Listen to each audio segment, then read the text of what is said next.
Hey everyone, welcome to another episode of Living a Healthy Life. I'm Dr. Enrico. I'm Dr. Christine. Dr. Christine, we're married, we're happy, and we have kids too, so we know what you guys are all thinking. We wanted to bring up flu season. We like to call it sugar season. So everybody knows sugar season starts right before Halloween, all the goodies, all the treats. But what people don't know, and then it continues through even Valentine's Day, but really starts taking off when the kids go back to school. And what people don't realize is that every time you take in sugar, it takes some of your white blood cells, which are what go and fight infection in your body, and it bottoms them out. So if you have a bacteria that you picked up, out in public, well, it's gonna make it. Your body's gonna have a harder time fighting that for 4 hours. So it has a chance to really take off. So it's important that we, as best we can limit our sugar, which is fully impossible with kids. And all of the fun times. But we wanted to talk about what we can be doing to improve our family's immune system, especially this time of year. It's the holiday season. I mean, we just went through Halloween, and I feel like that's where it all starts. You come home with a bag of candy. What do you think is going to happen? We do little tricks like the switch witch. Whether you do this or not in your house, they're just good tactics to minimize that bag of sugar. There's no reason to bring home a bag of sugar. So. And you know our story we have 3 daughters, we have 3 kids. They're 8, 6, and 3. They're all figured out their legs, their mouths, and their spunkiness. Mm-hmm. We're outnumbered, and they ruled the entire house. We're just going to be completely honest with you on that. But sugar, we could do an entire episode on sugar and how it works physiologically. It is 5 or 6 times more addictive than heroin. Mm-hmm. So I hope none of you have experience with heroin, but it is 6 times more addictive than that, and that's what it does to the brain. And it's not just sugar that comes from fruit. It's the refined processed sugar systems that we have used in our foods, like fructose corn syrup, high fructose corn syrup, which has been banned in 14 different countries. The syrups, the things that we add to food that make them spike our insulin. For us, you know how you feel if you eat poorly and you have too much candy or sugar. Sugar hangover. Imagine what happens to your child. It's 3 or 5 or 6 with their developing brain. It is a drug, and we have to realize that. So we don't like to call it flu season. We like to call it the sugar season, and how to mitigate this in your household. Well, we got 3 top tips that we use not only in our house, but we teach our patient base as well to minimize the damage from sugar season and the holiday season. Number 1. Number 1 is food. The best thing you can get into your own body and your kid's body is fruits and vegetables. Even with fruits, it has sugar, but it has the nutrients associated with it that's protective. So some of the things that we like are oranges, because kids typically really like oranges. Our kids will go through a huge Costco-sized bag of those mandarin oranges every week, maybe 2 of them. They love pomegranates, they love berries. These things all have really strong compounds that help our body boost up its immune system, and they do other things as well, so it's benefit here. Carrots. Most kids will eat carrots too, and carrots have a little bit of vitamin C, and they have beta carotene and things that really all improve. So one of the things to think about is a whole rainbow of vegetables. So a lot of nutritionists that we like, especially for kids, will suggest eat a rainbow of vegetables every day, which is hard to do, but kids also like rainbows. They like colors. So it's a great thing to work for. Absolutely. I mean, we struggle with this. Don't look at us and be like, the number 1 question I get every time I do a workshop, a sensory processing workshop, a diet workshop, a health workshop, food workshop, is what do I do for my kids? And I'm like, hey, you're not asking the right guy here. We have picky eaters too. We get a lot of no's. We get a lot of pushback, but you got to sneak this stuff into their lunches if they go to school. You got to leave a tray available for them, and you just got to teach healthy habits. It's a mean thing that I do to parents when they come to my workshops.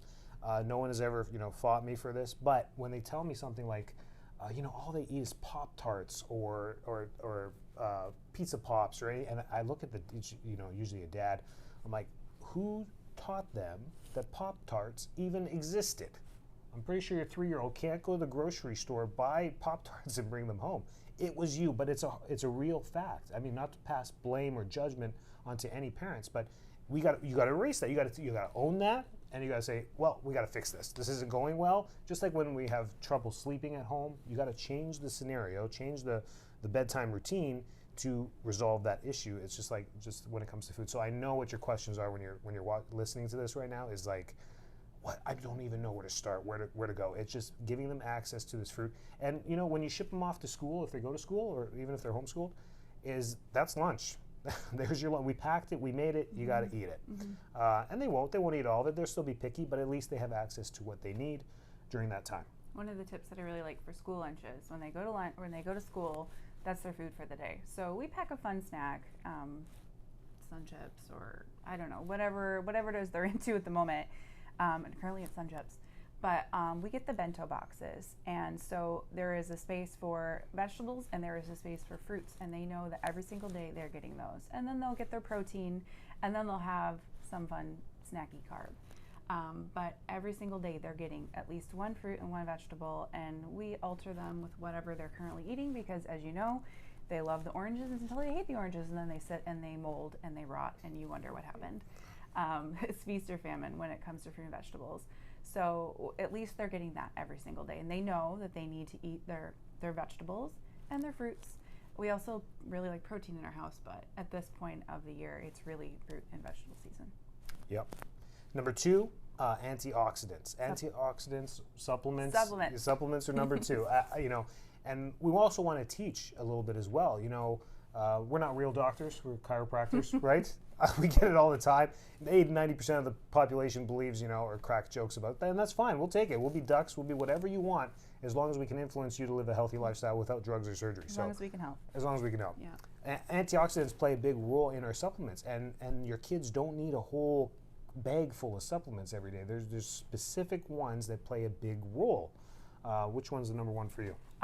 During this season, elderberry. So almost daily. Sometimes we take breaks from it, but there's almost in every community there is someone in your community who is a mom that makes elderberry syrup. In our community, we have Mallory. She's wonderful. She's got a huge reach, and they're really tasty. They're yummy, and kids really like it.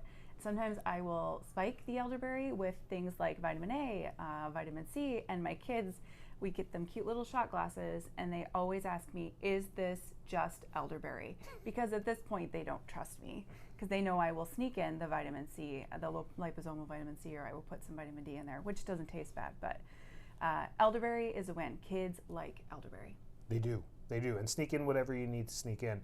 Elderberry, the importance of elderberry, and people in your local community all over the place are doing it now, so you can find access to good elderberry, is they should be putting a local honey in there. This is the key. If you're shopping around, you're like, am I doing it right? You can make it at home as well, but it's the local honey, because the local honey gives you a boost to your local environment. So when we're talking about allergy season, flu season, sugar season, if you're using things locally, you're getting the local environment as well, which gives a better result to your immune system and immune boosting and all the stuff that comes with antioxidant and supplementation there as well. Number 2 on the supplement list? Vitamin D. So it's kind of a hot button topic. Some people like vitamin D, some people don't like vitamin D. But the literature is pretty straightforward that we need to have good levels of vitamin D. So for kids, yeah, supplementation, 1,000 IUs per day, sure. We don't do it all the time. We try to get out in the sun a lot, but even in Florida where we live, people have really terrible vitamin D levels, and they're not regularly getting them checked. So for adults, I really suggest getting labs taken for vitamin D every year to make sure you're in that's the ideal. I consider it 50 to 80, maybe even 50 to 90. But when your labs slip, it'll say 30, which is way too low, to 100. So there's lots of good studies showing that all-cause mortality, so your chance of death, is much lower if you have a vitamin D level right around 50 to 80. And that's why we like that. That's the literature, right? There's no such thing as trusting the science. Science is continuous study of the literature. So we tell you updated literature. This is where we're at, 50 to 80.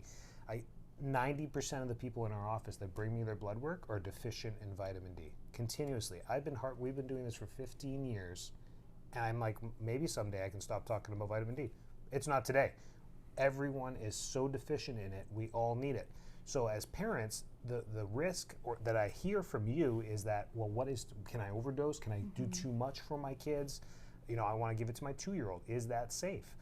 It's 5,000 IUs per day for adults, and it's 5,000 IUs over the age of 6. So I like the rule: when you're 1, 1,000 IUs. When you're 2, 2,000 IUs. When you're 3, 3,000. And check with pediatrician, because For there's sure. different levels, and Yeah. they can even sometimes do a quick blood test to check. But Right, they don't, but it's important. So if you're wondering what to give your kids, if you stay at the 1, 2, 3,000 IUs per day, you're okay. And I like 1. 1, Yeah, I safe like rule, 1. safe rule. Vitamin D, great. Yeah. So what do you do when they get sick with supplements? Good question, because I mean, a lot of the medications you take when you have a cold or flu, they're not actually doing anything for your immune system. They're just masking or decreasing symptoms, basically.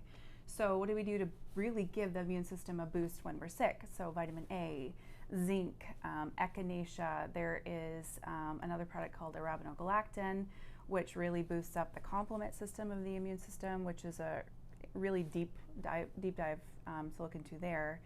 I'm trying to remember what else. Yeah, those are the big ones we give. So when I talk about my kids asking me, looking at me like they don't trust me, is this just elderberry? It's because I will get the liquid vitamin A, and I have a specific dosing that I give to my patients, and we share in our practice that they can have when they're sick based on their age. Because again, like vitamin D, it's fat soluble, so is vitamin A. So you actually can overdose on vitamin A. So you don't want to go crazy. Right. But I mean, what is it called? The RD, how much you normally get per day that's recommended, it's too little. It's not enough. So there's really a sweet spot for how much you should be on. It's a short-term dose, and it really boosts up the immune system. Yeah, the daily recommended doses, the RDs. The RDs, yeah.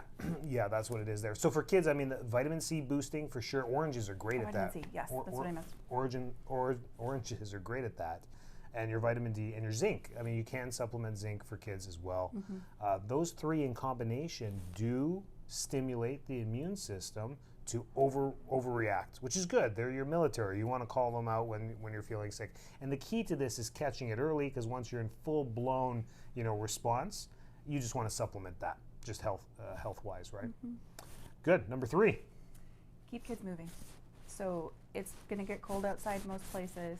Kids are going to want to be inside. They're in school all day. They want to come home and lay on the couch and watch TV if you're my kids, our kids. So lots of activities. So some tips that we have when the kids want to have screen time after a really long day at school, because kids are tired when they come home from school. We're tired when we come home from work. We will maybe put on a dancing video game. We have 3 little girls. They love to dance. Or YouTube. One of those like moving kids workout type things. They love doing those. They'll sit for half an hour, and all 3 of them will do it. They will fight, but they will all sit, and they will all stand and run around and do that for a few times. Or sports, yeah, whatever. Whatever you can get them doing. I mean, just sitting in front of a screen all day and sitting in desk just dampens that immune response. It makes us tired, it makes us lethargic, and we could do a whole thing on sleep too. But those are the top 3 things. Is make sure we get the supplementation that we need on a daily basis, and it's about consistency more so than figuring out the little things that you need to do. It's just being consistent with your food, being consistent with your supplements, and being consistent with moving. Keeping them active is a huge part of that as well. We have people up north, that follow us from Canada, from northern United States as well. In the winter time, things become a little bit difficult to move if you're not playing hockey or being active outside in the winter sports. So we get it. We absolutely get it. This is a war that we will win in the end as parents.